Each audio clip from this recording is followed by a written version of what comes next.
Are these convex or bevel? These are some I can't really look at it and tell. And I don't know whether to sharpen them as a convex or bevel. So what do I do? Let's go through this. I find a lot of people who come in for training, that seems to be the hardest thing for them to see off the videos, the difference between convex and bevel. But the surprising thing, sometimes even in person, it's hard to tell if it's convex or bevel.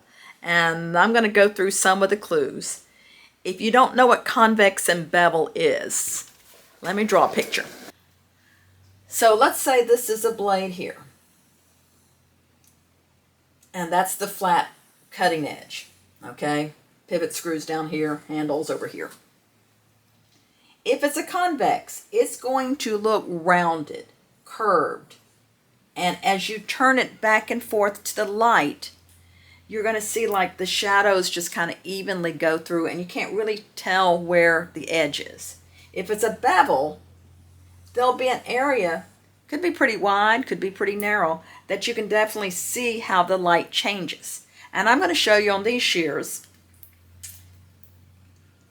That tells you what they are now. It doesn't necessarily tell you what they were when they were made. Does that make sense? This tells you what they are now. It doesn't necessarily tell you what that blade looked like when it was made. And then you have to make the decision. Do I want to follow the angle that's on there now? Or do I want to follow what the last sharpener did? Or do I want to reconvex them if they've been convex and changed into a bevel? Or do I want to just stay with the bevel? You've got a lot of decisions to make. So this is a good shear to look at for those things. So this shear, it says Shisato. On the back, it says Infinity Japan. But if you look in the light, you can see it's a bevel. You see how the light reflects here, and then when I turn it there, you see a line. I tell people to remember bevel by B flat, because it has a flat edge. This definitely has a bevel on it.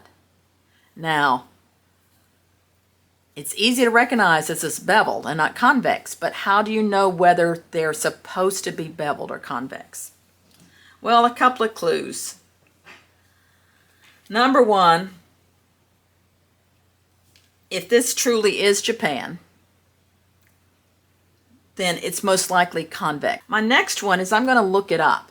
And I looked it up on my phone already. I'll pull it up again. And this is from Scissor Mall. They're a very reputable company. And I believe what they say on their website about their shears. There's the Shisato Infinity. Sells for $2.99. So it's a $300 shear. And it says right down here that they're convex edge with hollow grind blades. So I'm going to assume they were convex originally. Do I want to reconvex them? That's your next question. Let's see how they cut to begin with. This is really cheap toilet tissue. And I'm pulling my thumb out, and it doesn't cut.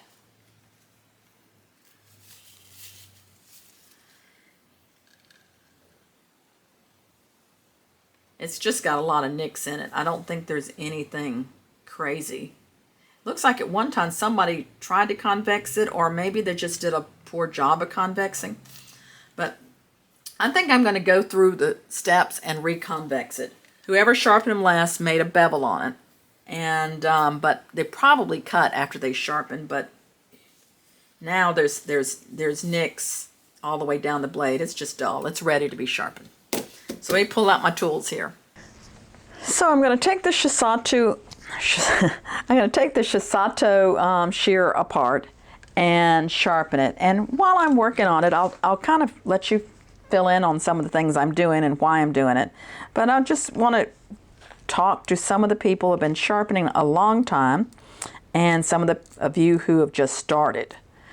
Turn some little extra. Can't have enough lights, number one. But watch how you take your shears apart if you're new to this, because that is the key to making the shears cut. So I talked to 2 sharpeners yesterday. One of them had been in the business for maybe 20 years or more, and another one was just getting started. And that obviously they had very opposite problems.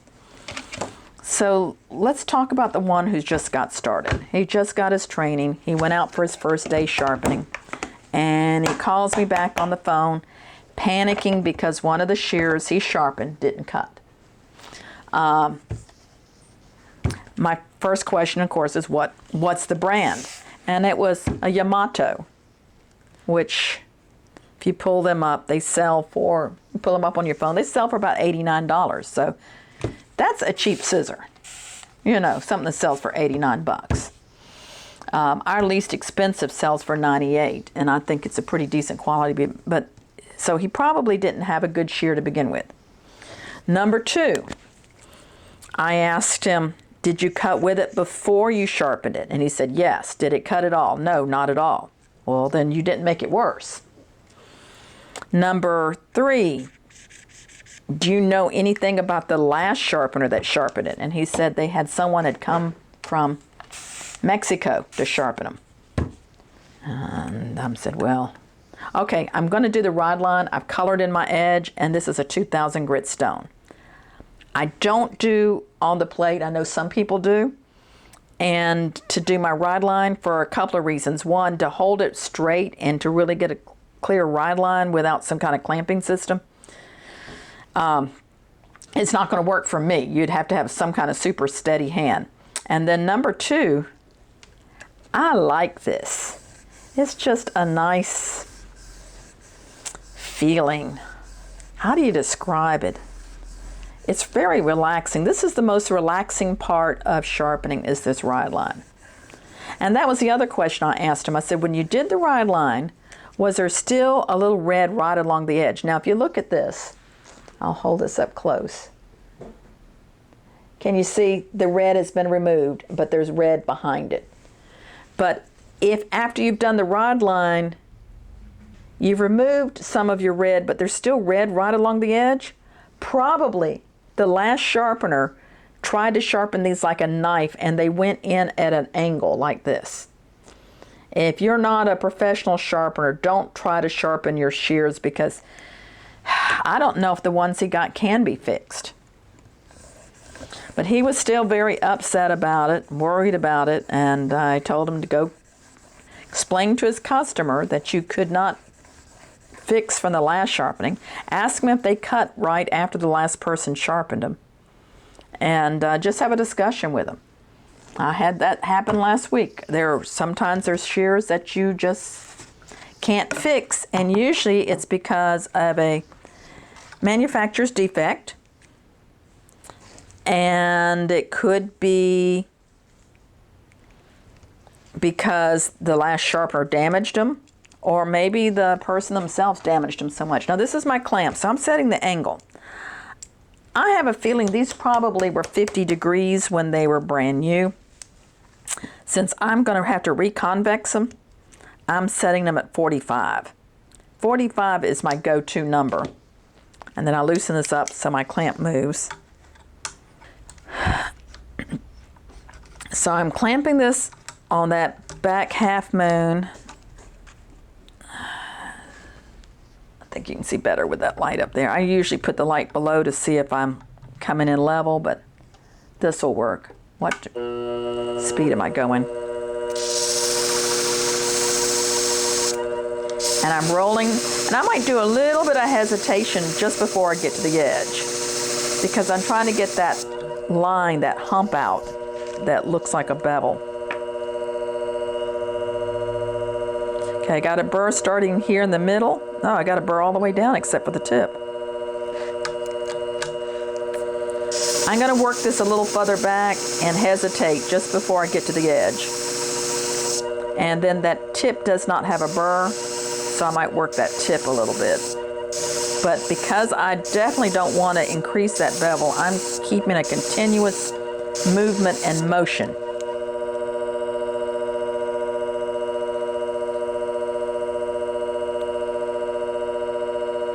That looks pretty good. Now that was a fairly fresh 800 grit. Surprisingly enough, I'm going to go to a very worn 800 grit, which would be like maybe a 2000 grit after it's worn down. And I'm just rocking it back and forth, trying to get it more of a convex shape and to make it a little bit shinier to get it ready for polish. Now, I'm going to hold this up here and turn it back and forth the light. Do you remember how it had that distinct line? I won't say it's completely gone, but it's mostly gone. See how that light hits it? It looks a lot more convexy than this blade I haven't sharpened.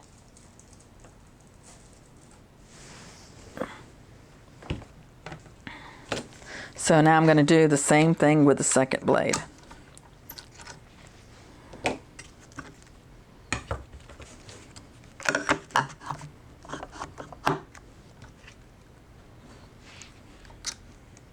And it's really easy, if you're not careful, to pick up the same blade and do it twice. So it's always good to start with the back blade, which I did today. Typically I forget to do that, but it's good to always start with the same blade so you don't get confused. Once again, I'm hesitating just before I get to the edge. I usually, when I'm training, I'll tell people to get to the edge and count to 3, but in my mind, I'm kind of counting to 3 just before the edge, so I can get that line out. And once again, I've got to burr all the way down, but not at the tip.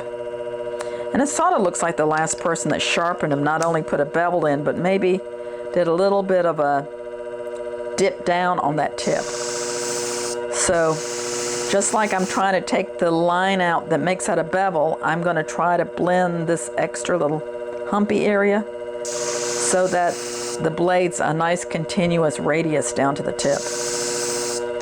Kind of reshaping them. I've seen a lot worse, some that you can't fix, but this one is definitely doable and fixable. That looks pretty good. I'm going to do a little bit more just on the convexing part. And back down to my really fine. It's like I said, strangely enough, they're both the same grit, but this one is just worn to my liking. And I'm not even worrying about it. There's no need normally feeling for the burr after you've done this, but it just dawned on me, I don't think I felt for the burr for this one. Some people look for the burr, and I feel for the burr. So now I'm back to my stone. I'm removing my burr.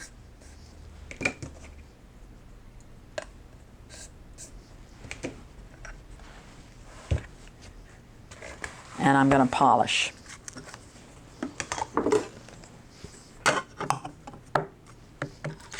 I'm applying my, strangely enough, white rouge, when rouge means red. And then I usually don't have my machine on when I'm spraying it with the diamond spray because it goes flying out everywhere. But it's like the two work together really well.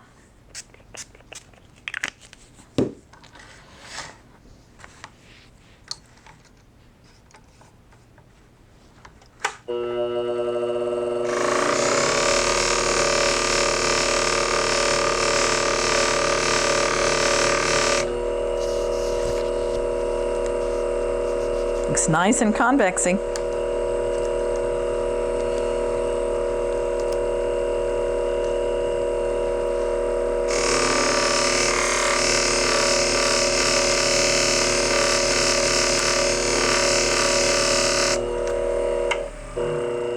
Now, I would like you to put your questions that you have about any of this in the comments, but I can already anticipate one question, and that is,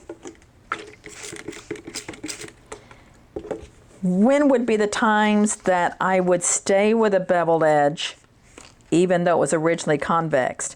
And that might be if the scissor is really damaged, It might be if it's at a salon where they're just doing straight cuts. They're not trying to slide cut. This person, I have them check. They're slide cutting, dry cutting, wet cutting, barbering. They're doing it all with this one shear, which I don't think that should be done either. There's really not an all-purpose shear, but this would be pretty close to it. And so I've got to make it sharp enough and smooth enough that I thought reconvexing would be the way to go.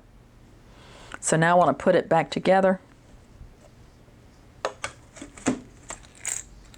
Don't lose your screws.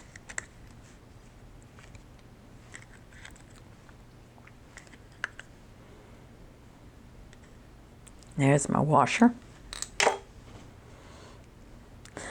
So I set up the guy that was new to the salons, that messed up the shears, that was really feeling bad about it.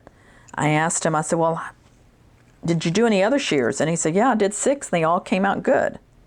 And he made good money. And I said, well, celebrate that and just know that, if this is what you're supposed to be doing, if this is what God's called you to do, if this is what is going to be the best thing for your family and your income and quality of life, don't give up. And you're going to have, you kind of get tested in things. So don't give up. And, it does take a certain amount of courage to do what we do as sharpeners, because there'll always be someone you can't please. It just happens. Now, to the older sharpener I talked to that was talking about how he was getting tired, his hands were tired, how he's so busy he can't keep up with all his customers. And I said, well, then I can tell you right now, you're not charging enough. What I'm doing is I'm checking the adjustment. And I said, what do you charge? And he said, $20 a pair. And I said, the going rate of people right now is like $30 to $40. I said, $20 a pair. I said, you need to go up on your prices. Okay, I'm checking my cut. And wet checks things that dry doesn't. Now that tells me if all the nicks are gone and all the burrs are gone. It doesn't tell me what the edge angle is on it. But my clamp told me that, so I know they're sharp. But I do like to feel them with my thumb. So I said, let's, for instance, you go up from 20 to 25. Let's say, a lot of your customers are upset and they quit using you. And you lose 20% of your customers. Well, you're still making the same amount of money and working shorter hours, right? And if you're really a good sharpener, if you're doing a good job, they'll go up with you. And he said, well, I don't want to, I've had my customers for so long. He said, I don't want to go up on the price. I said, well, you can do like one of my hairstyles. Now I'm checking some hair. All right, so these shears are done.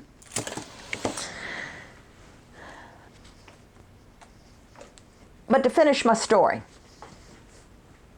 if you're a good sharpener, if you do a good job, you should be charging at least 50% of what they charge for a haircut. That's really reasonable.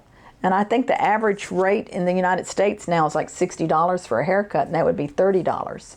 I'm not saying that's where you should cap yourself, but any hairstylist or barber would feel like it was reasonable to pay at least half of what they get for a haircut for sharpening, and they get sharpening done once, twice a year, 3 times if somebody's just trying to do everything with one shear. But and as I'm talking, I'm feeling the tip, rounding it up, making sure it's rounded off, and it is. It feels good. So don't be known as the cheapest sharpener in town. It doesn't do anything for your reputation that you know what you're doing, that you're a good sharpener. Charge what you're worth. If you need to go up and you're very scared and hesitant to, tell your customers, say now on, September 1st, I'm going up on my prices. Or say, I'll tell you what, say, I'm going up on my prices now, but I'm not going to charge you that until the next time I come in here. And, that way you can ease them into it.